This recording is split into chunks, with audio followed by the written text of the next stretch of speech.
नमस्कार। Hindi educational channel में मैं आपका स्वागत करता हूं। आज मैं आपके समक्ष आधुनिक हिंदी साहित्य के श्रेष्ठ राष्ट्र प्रेमी कवि सोहनलाल द्विवेदी द्वारा रचित वह जन्मभूमि मेरी शीर्षक कविता को लेकर उपस्थित हुआ हूं। एक वीडियो के रूप में मैंने इस कविता को 3 भागों में बांटा है।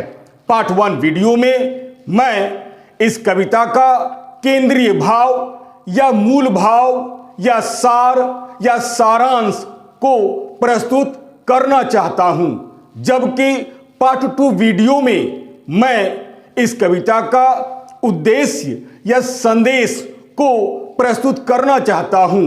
तीसरे भाग में यानी पार्ट 3 वीडियो में यानी अंतिम वीडियो में मैं इस कविता का शब्दार्थ सहित सप्रसंग अर्थ या व्याख्या को अत्यंत ही सरल भाषा में प्रस्तुत करना चाहता हूं। तो आइए अब मैं पार्ट 1 वीडियो के रूप में इस कविता का केंद्रीय भाव या मूल भाव या सार या सारांश को प्रस्तुत करने की कोशिश करता हूं। इसे आप ध्यान देकर सुनिएगा। राष्ट्र प्रेमी कवि सोहनलाल द्विवेदी द्वारा रचित वह जन्मभूमि मेरी शीर्षक कविता का मूल भाव या सार या सारांश या केंद्रीय भाव आधुनिक हिंदी साहित्य के श्रेष्ठ कवियों में सोहनलाल द्विवेदी जी का बड़ा ही महत्वपूर्ण स्थान है। सच पूछा जाए तो ये द्विवेदी युगीन काव्यधारा के एक बेजोड़ महाकवि, संपादक तथा राष्ट्रीय भावनाओं के ओजस्वी गायक रहे हैं। ये हिंदी के श्रेष्ठ राष्ट्रप्रेमी कवि माने जाते हैं। ओज और शौर्य के कवियों में इन्हें प्रथम स्थान प्राप्त है। इनके काव्य में गांधीवाद, राष्ट्रीय जागरण, स्वदेशाभिमान, भारत की गरिमापूर्ण संस्कृति, ग्राम सुधार, हरिजन उद्धार और समाज सुधार का स्वर मुखरित हुआ है।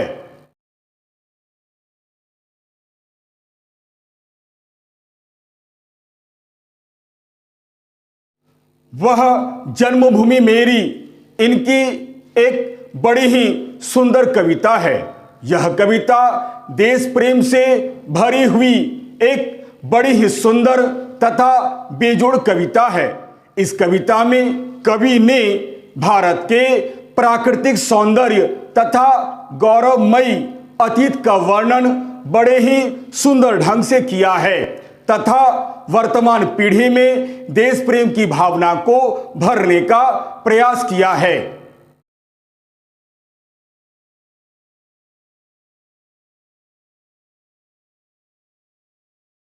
देश प्रेम से ओतप्रोत होने के कारण यह कविता संपूर्ण विश्व में भारत का गौरव प्रस्तुत करती है तथा कहती है कि भारत की धरती सस्य श्यामला है, यानी भारत की धरती हरी भरी है तथा बड़ी ही सुंदर और आकर्षक है।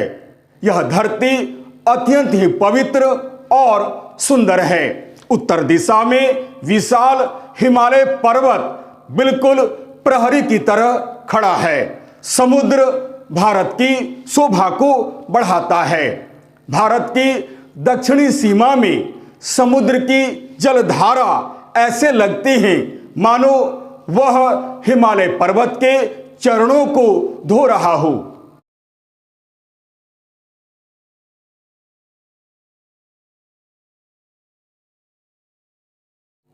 इस भारत भूमि पर गंगा, यमुना, सरस्वती यानी त्रिवेणी जैसी पवित्र नदियां बहती है।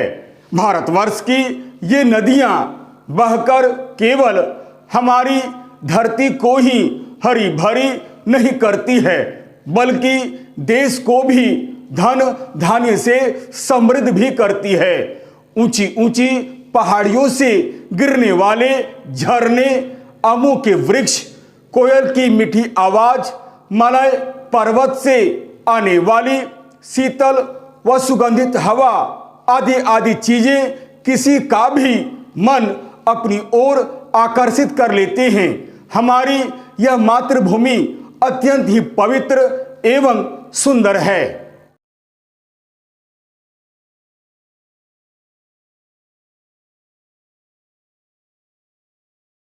इस कविता के माध्यम से कवि ने जहां एक ओर अपनी मातृभूमि का गुणगान करते हुए इसे कई विशेषणों जैसे पुण्य भूमि, स्वर्ण भूमि, धर्म भूमि, कर्म भूमि, युद्ध भूमि तथा बुद्ध भूमि के नाम से संबोधित किया है, वहीं दूसरी ओर आज की पीढ़ी को अपने पूर्वजों के गुणों से तथा उनके द्वारा किए गए सद्कर्मों से परिचित करवाकर हमारे मन में देश प्रेम के भाव को जागृत करने का प्रयास किया है।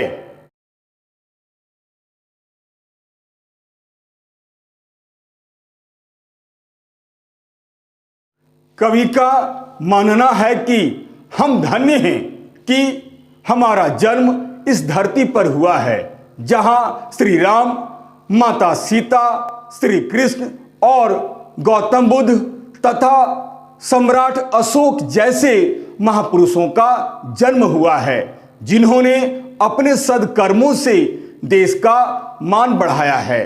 भारत की धरती बड़ी ही पवित्र है।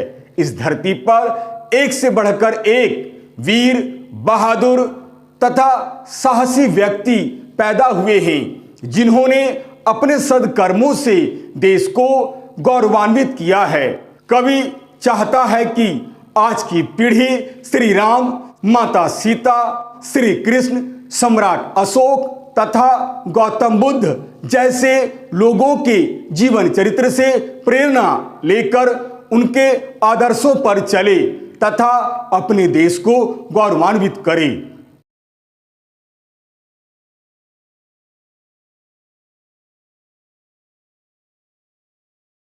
अतः इस कविता में कवि ने भारत के प्राकृतिक सौंदर्य तथा गौरवमयी अतीत का वर्णन कर अपने उद्देश्य की पूर्ति की है तथा वर्तमान पीढ़ी में देश प्रेम की भावना को भरने का प्रयास किया है।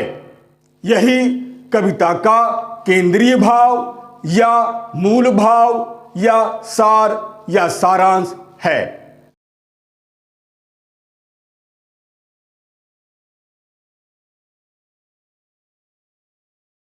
यदि यह वीडियो आपको अच्छा लगता है तो आप इसे लाइक करें, शेयर करें और तो और सब्सक्राइब करना आप बिल्कुल नहीं भूलें। याद रखिएगा, मेरा यह वीडियो, मेरा यह चैनल एक प्रकार से एक एजुकेशनल चैनल है। मैंने इस चैनल का निर्माण विद्यार्थियों के हित को ध्यान में रखकर ही बनाया है। अतएव लाइक, शेयर और सब्सक्राइब करना आप बिल्कुल नहीं भूलें। और हाँ, यदि मेरे वीडियो में अगर आपको कहीं भी किसी प्रकार की कोई त्रुटि या कोई कमी नजर आती है तो आप सप्रमाण कमेंट्स करें, ताकि मैं उन गलतियों का सुधार कर सकूं और आपके समक्ष एक बहुत ही सुंदर छात्रोपयोगी वीडियो बनाकर प्रस्तुत कर सकूं। तब तक के लिए नमस्कार, धन्यवाद।